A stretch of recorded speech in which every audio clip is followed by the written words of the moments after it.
Eu quero tratar com você exatamente sobre esse rio de Deus.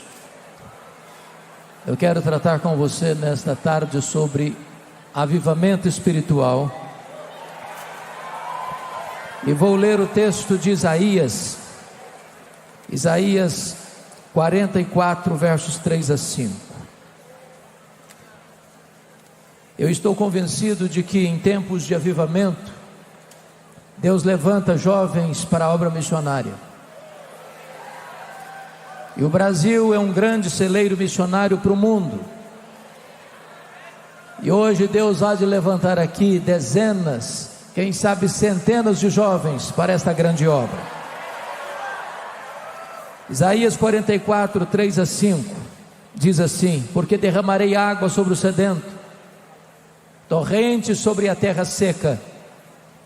Derramarei o meu espírito sobre a tua posteridade e a minha bênção sobre os teus descendentes. E brotarão como a erva, como o salgueiro junto às correntes das águas. Um dirá: eu sou do Senhor. O outro tomará o nome de Jacó. O outro ainda escreverá na própria mão: eu sou do Senhor. E por sobrenome tomará o nome de Israel. Amém.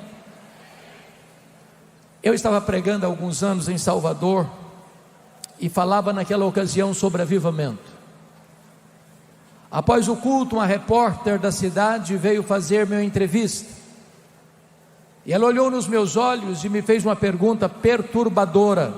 Ela me perguntou assim: o senhor crê no que prega? Eu disse: é claro que eu creio no que eu prego. E ela, um tanto quanto incrédula, perguntou: mas o senhor crê que ainda hoje Deus possa trazer um avivamento para a igreja e impactar uma igreja, uma cidade, uma nação inteira? Eu disse: eu creio nisso. Ela disse: você pode me dar alguma evidência disso? E eu respondi: posso. E eu citei para ela o que estava acontecendo na Inglaterra no século XVIII. Como resultado do iluminismo, na Inglaterra naquele tempo, as igrejas estavam vazias, a cidade estava tomada pela devassidão, a embriaguez, a jogatina, a prostituição. Em Londres, de cada 6 casas era um prostíbulo. A igreja parecia um vale de ossos secos. Ninguém acreditava naquele tempo que a igreja pudesse ressurgir-se das cinzas e experimentar um avivamento. Mas quando tudo parecia perdido, Deus levantou um grupo de estudantes como vocês, na Universidade de Oxford, e eles começaram a orar por avivamento, e eles começaram a chorar diante de Deus pelos seus pecados, e eles começaram a clamar aos céus por um tempo de restauração. E foi numa reunião de oração, às 3 horas da madrugada, do dia 31 de dezembro de 1739, que naquela reunião de oração, os céus se fenderam, o Espírito Santo caiu sobre eles com grande poder, e aqueles jovens se levantaram no poder do Espírito Santo para pregar. Entre eles estava João Wesley, entre eles estava George Whitefield. As igrejas vazias se encheram de pessoas famintas de Deus. Os templos não couberam as multidões que chegavam, e eles tiveram que ir para as ruas, para as praças, e nas praças as pessoas disputavam um local para ouvir a palavra de Deus. Esse avivamento varreu toda a Inglaterra. Centenas de milhares de pessoas salvas, centenas de jovens se levantando para fazer a obra missionária. E eu quero dizer para vocês nesta tarde que Deus pode fazer o mesmo aqui nesse ginásio. Deus pode fazer o mesmo aqui em São Paulo. Deus pode fazer o mesmo aqui no Brasil. O texto que acabamos de ler fala sobre avivamento, e eu quero destacar 4 verdades nesta tarde. Primeiro, o avivamento é uma promessa de Deus. Segundo, o avivamento é uma necessidade da igreja. Terceiro, o avivamento precisa ser buscado ansiosamente pela igreja.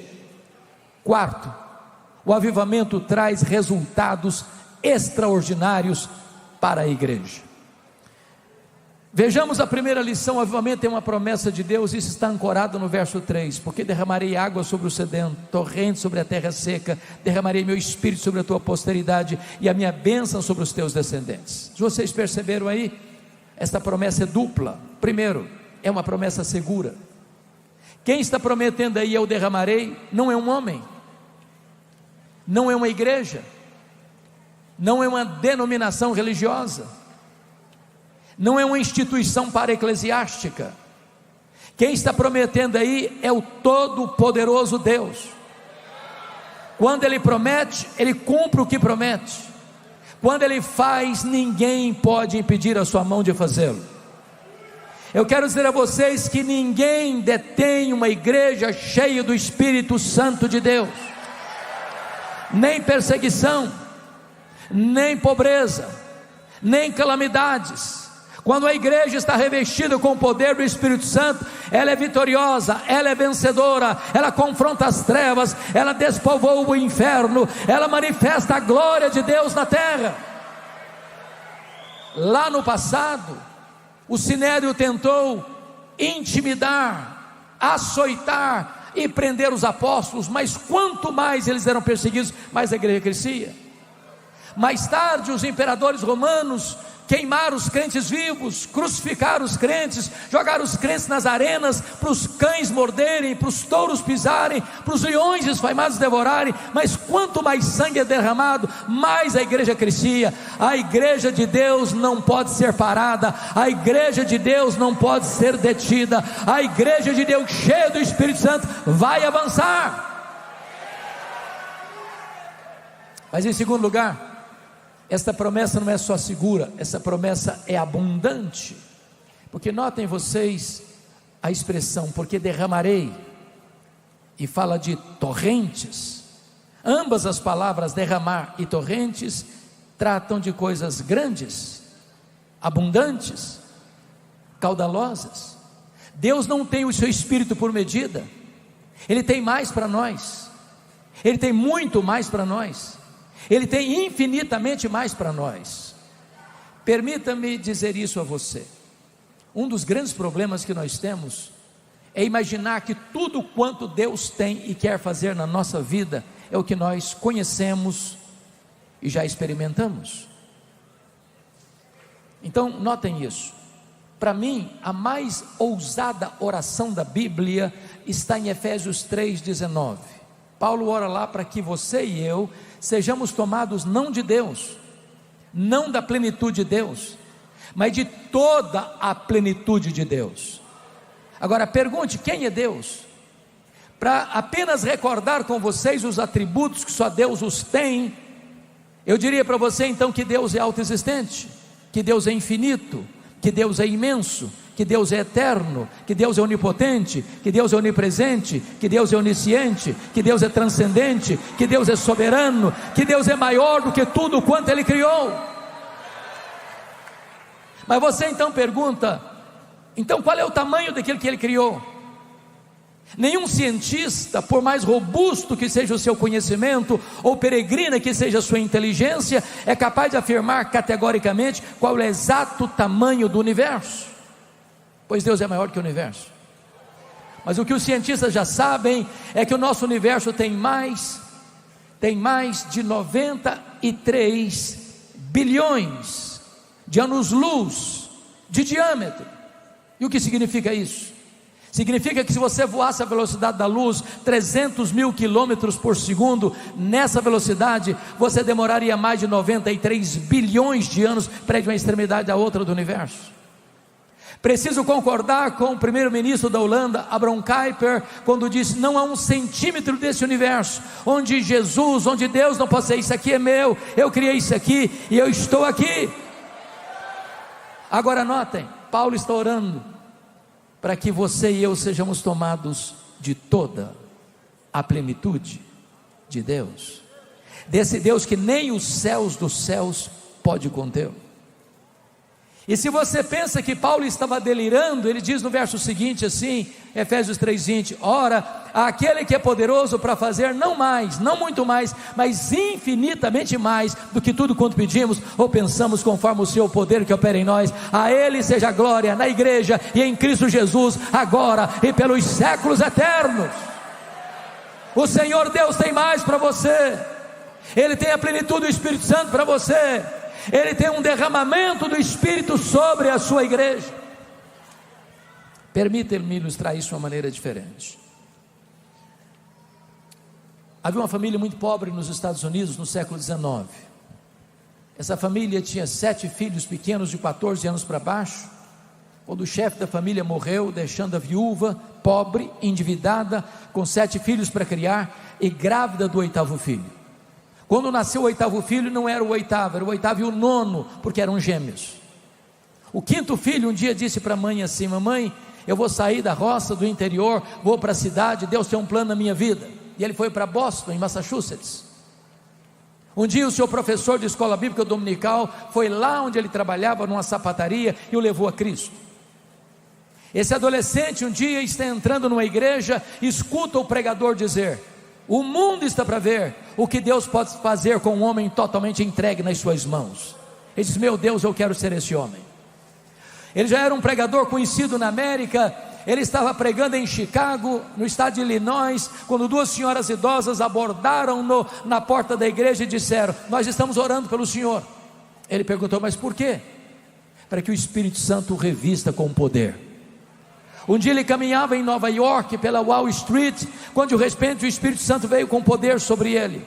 Ele saiu correndo, entrou numa casa, fechou a porta, caiu de joelhos, e disse: parecia que ondas elétricas penetravam pelo seu corpo. A alegria foi tal e tamanha, que ele disse: ainda que me dessem todo o ouro do mundo, em troca dessa experiência, eu rejeitaria. Quando esse homem se levantou dos seus joelhos, nunca mais a história dele foi a mesma, nunca mais a história da América foi a mesma. Esse homem era Dwight Lyman Moody, o maior avivalista do século XIX, que a partir daquele dia levou mais de 500 mil pessoas a Cristo. Deus pode fazer o mesmo na sua vida, Deus pode fazer o mesmo aqui nesta tarde. Deus tem para nós torrentes do seu Espírito. Essa promessa é segura, essa promessa é abundante. Mas há uma segunda verdade no texto que eu quero destacar. O avivamento não é só promessa de Deus, o avivamento é também necessidade da igreja.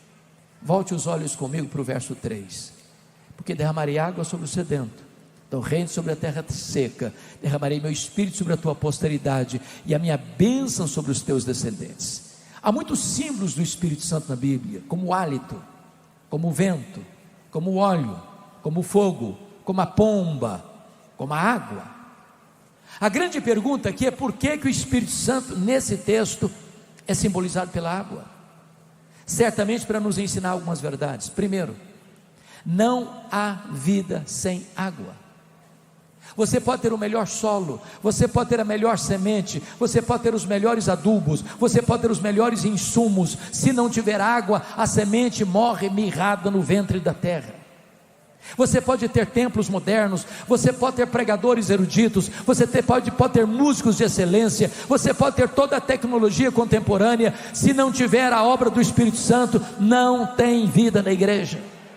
Nós poderíamos reunir todo o nosso conhecimento, toda a nossa tecnologia, toda a nossa metodologia, toda a nossa sofisticação, e nós não produziríamos sequer uma pessoa convertida. Eu preciso concordar com Charles Haddon Spurgeon, quando ele diz o seguinte: é mais fácil eu acreditar que um leão tornar-se-á vegetariano, do que eu acreditar que uma única alma possa ser salva sem a obra do Espírito Santo. Nós precisamos do Espírito Santo de Deus. Não há vida na igreja sem o Espírito Santo de Deus. Ele quem convence de pecado, Ele quem regenera, Ele quem nos batiza no corpo de Cristo, Ele quem nos transforma, Ele quem nos santifica, Ele quem nos dá poder. A igreja precisa do Espírito Santo de Deus.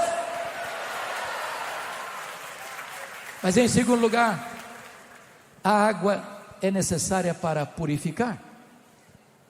Eu não sei se você já fez a pergunta que o Dr. Leonard Ravenhill coloca num de seus livros: por que tarda o pleno avivamento? Por que tarda? Nós temos orado por isso, nós temos desejado isso, nós temos feito encontros como este para clamar aos céus por avivamento, por despertamento missionário. Por que as chuvas retardam em vir? Por que Deus já derramou das suas torrentes noutros lugares, noutras épocas? Porque às vezes nós só escutamos os trovões rebombando, mas as chuvas não descem. Só existe uma explicação: entre as chuvas de Deus e a terra seca há um obstáculo, e esse obstáculo chama-se pecado. Enquanto Baal não foi removido, Elias não subiu para o cume do Carmelo pedindo as torrentes de Deus. O que impede o avivamento é o pecado, e o pecado só vai ser encarado, e o pecado só vai ser vencido quando o Espírito Santo que opera em nós nos convencer dele. Quando o Espírito Santo vier, disse Jesus, ele convencerá o mundo do pecado, da justiça e do juízo. Quantas vezes você já viu alguém se quebrantando e chorando por causa dos seus pecados? Quando o Espírito Santo vem, ele quebra o nosso coração. Quando o Espírito Santo vem, ele tira a venda dos nossos olhos. Quando o Espírito Santo vem, ele tira o tampão dos nossos ouvidos. Quando o Espírito Santo vem, a palavra é uma espada que penetra na nossa vida. Quando o Espírito Santo vem, ele nos põe, como já ouvimos aqui hoje, com o rosto no chão, dizendo: ai de mim, Senhor. Nós precisamos de um avivamento que gere convicção de pecado, choro pelo pecado, arrependimento profundo e sincero do pecado. Só assim as torrentes descerão, só assim a chuva restauradora do Espírito Santo cairá sobre a sua igreja. Mas uma terceira verdade que eu quero compartilhar. Primeiro, o avivamento é promessa de Deus. Segundo, o avivamento é necessidade da igreja. Terceiro, o avivamento precisa ser buscado pela igreja. Volte os olhos comigo ao verso 3: porque derramarei água sobre o sedento, torrente sobre a terra seca, derramarei meu espírito sobre a tua posteridade, e a minha bênção sobre os teus descendentes. Eu chamo a atenção para duas palavras aqui: terra seca e sedento. Eu tenho pregado já há 15 anos na abertura da maior conferência evangélica do Brasil, chamada Consciência Cristã, em Campina Grande, na Paraíba. Sempre pregando na abertura. E é o período do carnaval que isso acontece. Muitas vezes eu já cheguei lá e vi a terra nua, rachada, o gado morrendo de fome e de sede, a terra bramando por chuva. Sabe quando nós vamos experimentar um avivamento? É quando o nosso coração estiver como a terra seca, é quando nós estivermos sedentos. Você sabe que sede é diferente de fome. Quando você está com fome, seu estômago dói, mas se você não se alimenta, a dor vai embora e você jejua 1 dia, 2 dias, 3 dias, 1 semana ou até mais. Mas não é assim com a sede. A sede tortura você, a sede seca você, a sede estiola você, a sede mata você. Sabe quando a igreja vai experimentar um avivamento? Quando a igreja tiver sede de Deus. Não sede das bênçãos de Deus, não sede de prosperidade, não sede de sucesso, não sede de coisas materiais, mas sede de Deus, da presença de Deus. Quando nós ansiarmos Deus mais do que as dádivas de Deus, quando a glória de Deus for o maior anseio da nossa alma, então as torrentes cairão sobre nós. É por isso que nunca houve na história da igreja, nem no relato bíblico, nem nos 20 séculos de cristianismo, nenhum avivamento que não tenha sido precedido por oração, oração, oração. Eu tive o privilégio de visitar a Coreia do Sul. A Coreia do Sul passou por momentos tão difíceis. Primeiramente, por causa da invasão japonesa na China, a Coreia era o corredor, e o imperador japonês determinou que os cristãos da Coreia adorassem o imperador japonês como divindade. E como eles rejeitaram isso, os pastores eram decapitados, os crentes eram amarrados, a cabeça no animal, as pernas no outro animal, e se enxotavam esses animais em direções opostas, para o seu corpo ser arrebentado. Os crentes eram colocados, assentados como alguns de vocês estão, e jogavam nas pernas uma pedra de 500 quilos, para esmagar suas pernas. Os crentes eram torturados com ferpas de bambu nas unhas. Eu visitei o Museu de Mártires lá de Seul, e ali tem mártires, crianças, jovens, mulheres, homens, pastores, líderes. Todos os quadros dos mártires têm a mesma moldura, são todos iguais, porque para Deus não tem grande nem pequeno, todos têm o mesmo valor. Mas o último quadro do último mártir é o que mais chamava atenção. Todo mundo saía de frente dele com lágrimas rolando pelo rosto. E eu fiquei curioso, meu Deus, quem é esse mártir? Qual é a sua biografia? O que ele passou na vida? E quando eu me detive de frente a esse quadro, eu tomei um susto, porque não tinha uma fotografia, tinha um espelho. Você mirava o seu próprio rosto, e embaixo tinha uma frase: você pode ser o próximo mártir. A igreja coreana experimentou um grande avivamento em 1907, e visitei ali na Coreia igrejas de 6 mil membros, de 12 mil membros, de 18 mil membros, de 30 mil membros, de 55 mil membros, de 82 mil membros, de 120 mil membros.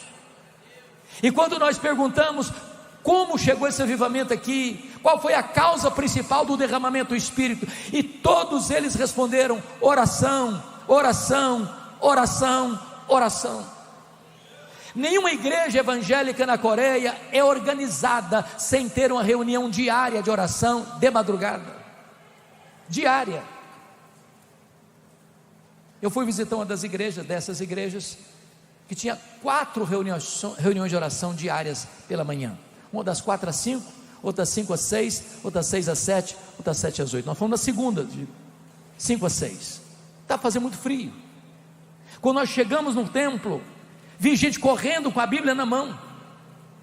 Quando nós chegamos no estacionamento, as pessoas coordenando o estacionamento de carros, com lanternas, com apitos. Quando nós entramos no templo, o templo estava lotado, numa reunião de oração de madrugada.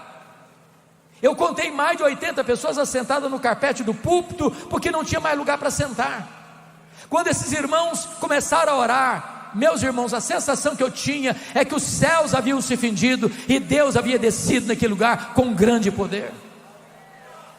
Nunca houve e jamais haverá um avivamento que não tenha sido precedido por oração, sede de Deus. Eu fui visitar um outro avivamento na África do Sul, em Kwazulu-Natal, onde aconteceu um avivamento poderoso em 1966. Ali eu vi um templo construído numa fazenda para 15 mil pessoas. 15 mil pessoas com 3 cultos por dia. Caravanas do mundo inteiro indo para lá ver o que estava acontecendo.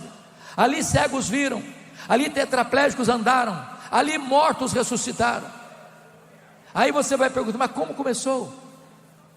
Começou quando eles pararam para entender que eles precisavam de poder para enfrentar a feitiçaria, para enfrentar a incredulidade.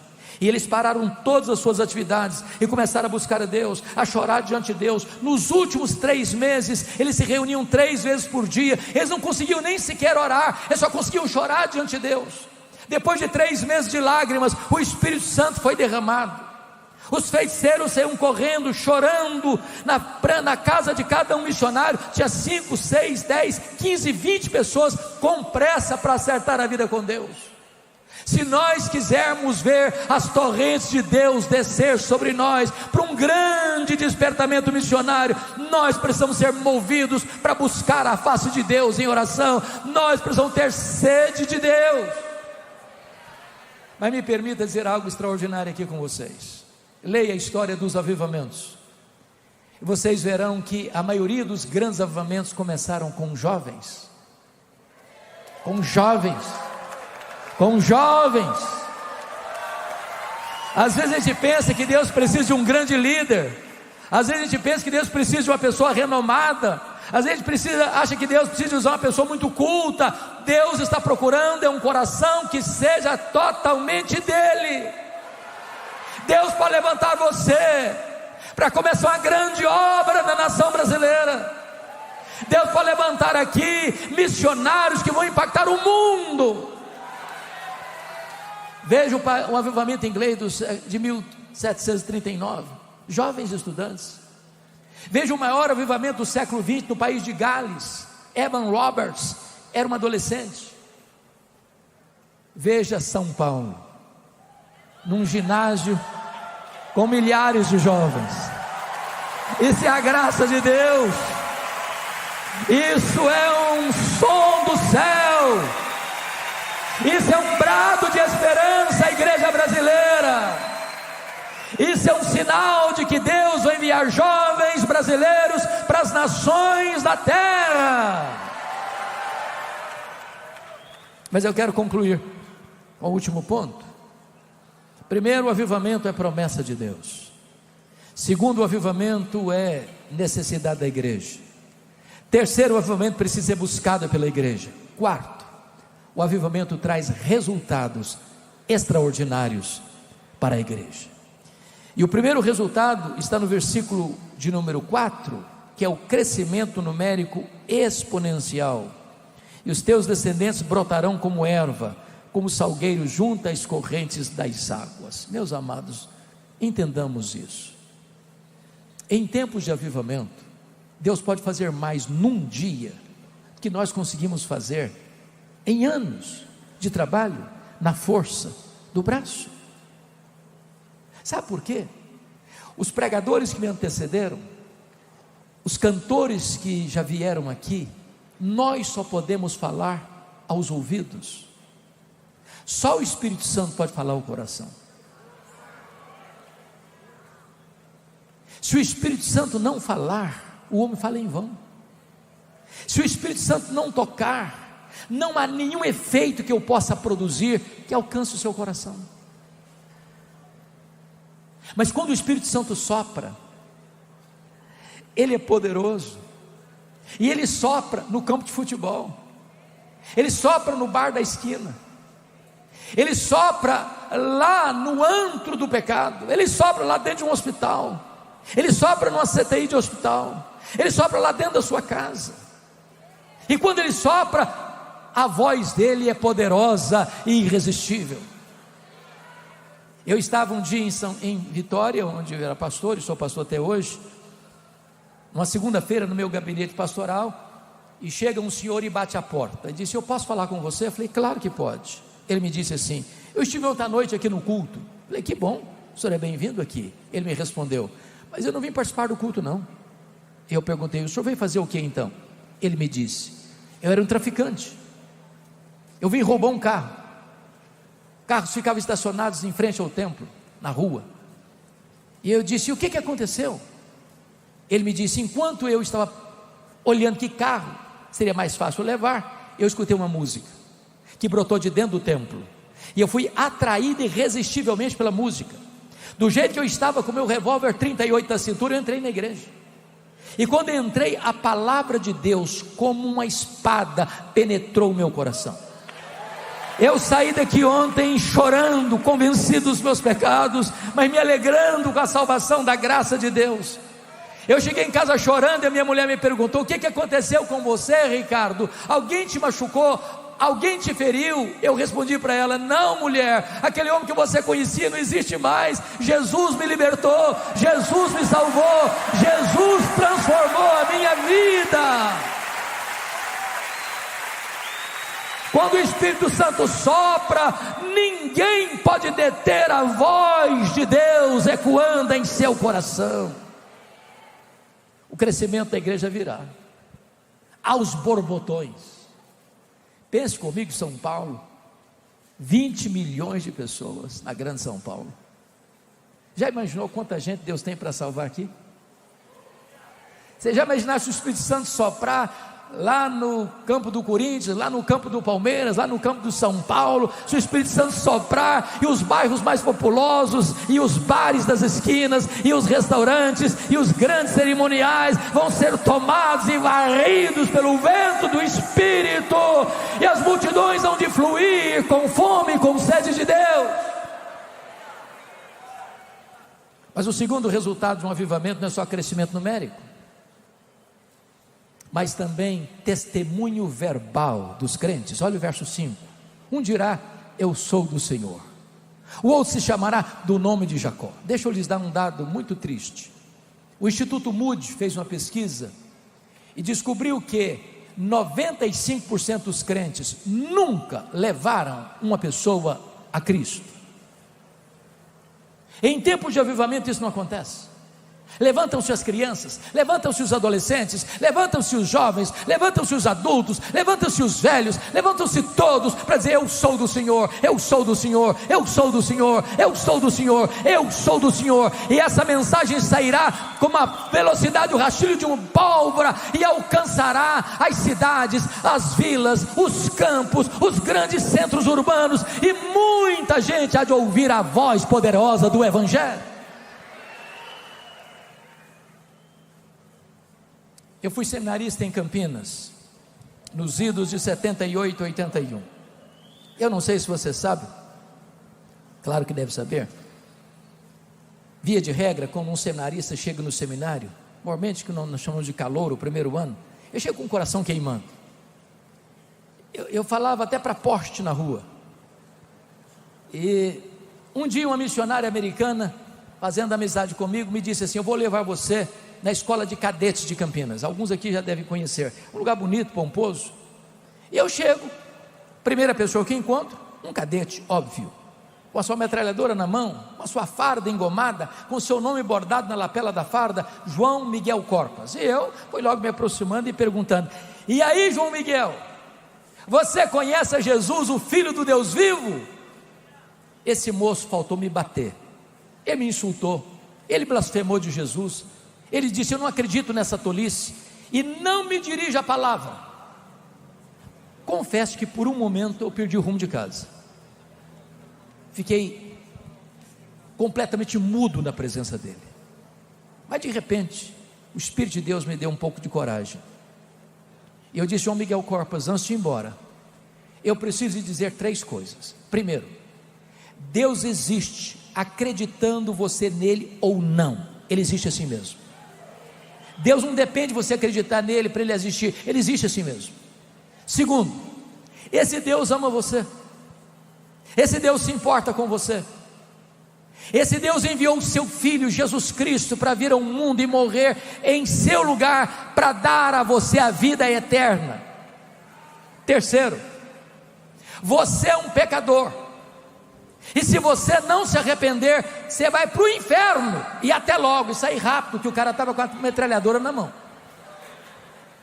O que eu nunca podia esperar, é que no dia seguinte, a missionária voltasse ao seminário, e ela voltou, disse, Hernandes, eu preciso que você vá lá em casa agora. Eu falei, o que foi?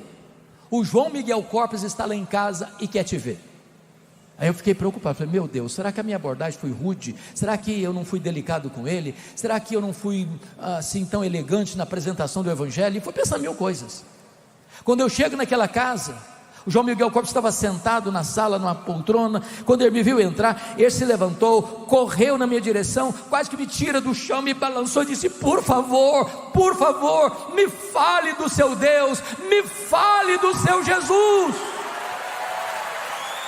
Aquele cadete estava de joelhos, em lágrimas, se rendendo aos pés do Salvador. Era próximo ao mês de julho, das férias. Quando eu voltei das férias, ele me ligou e disse, eu já levei 3 colegas da escola de cadetes a Jesus. Depois que eu saí do seminário, eu perdi o contato com ele. Agora, mais recentemente, pregando num congresso da CEPAL, em Águas de Lindóia, alguém se aproxima de mim e pergunta assim, você tem notícias do João Miguel Corpas? Eu disse, não. Eu pedi o contato com ele, gostaria tanto de ter notícias dele. Ele respondeu, eu sou amigo pessoal dele. João Miguel Corpas está concorrendo ao generalato, vai ser general. João Miguel Corpas é pastor evangélico. Ele é pastor da Assembleia de Deus.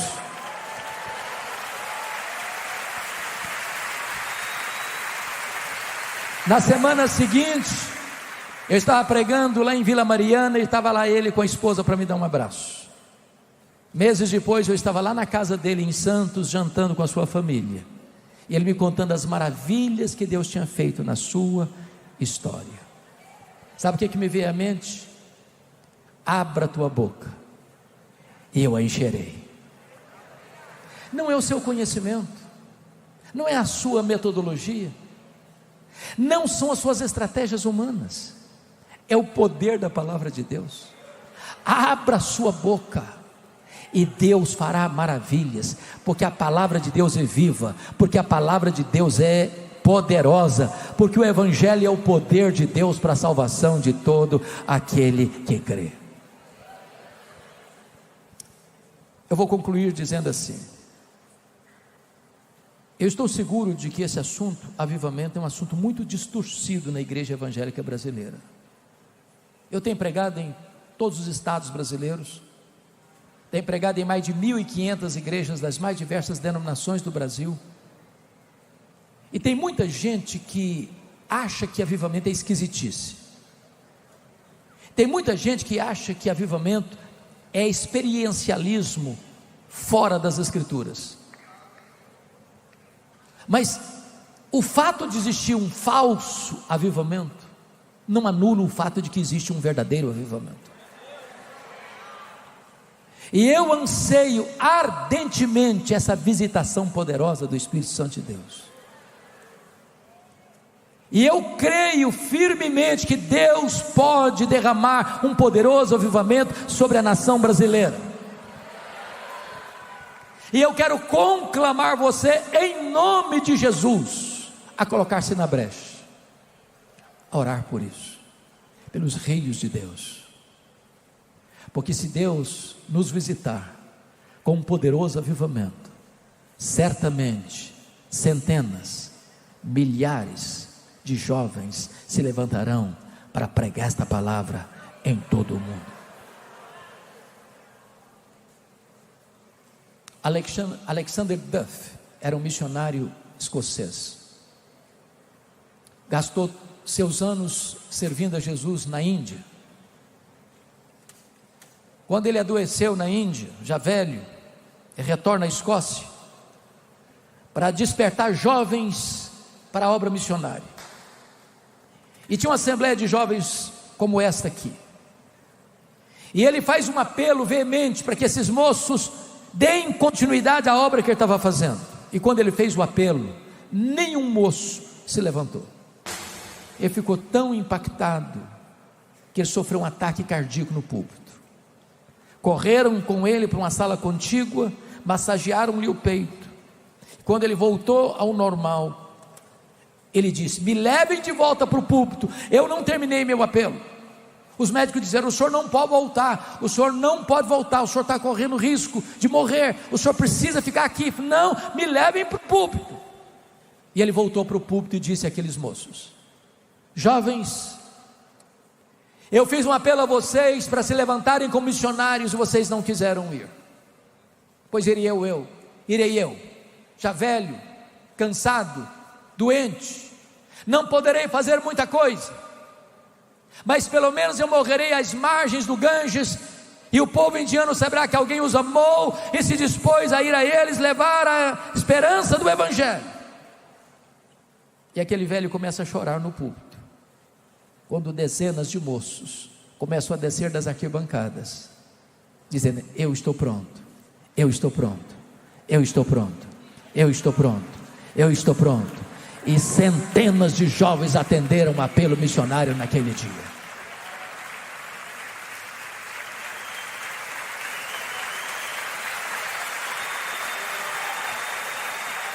Eu sou muito grato ao Overmission por convidar um pastor de 66 anos para pregar para jovens. Sou muito grato, porque nós estamos agora numa corrida de revezamento, e nós queremos passar esse bastão para vocês. Levantem-se, Levantem-se, levantem-se e sejam usados nas mãos de Deus e para a glória de Deus. Aleluia. Amém.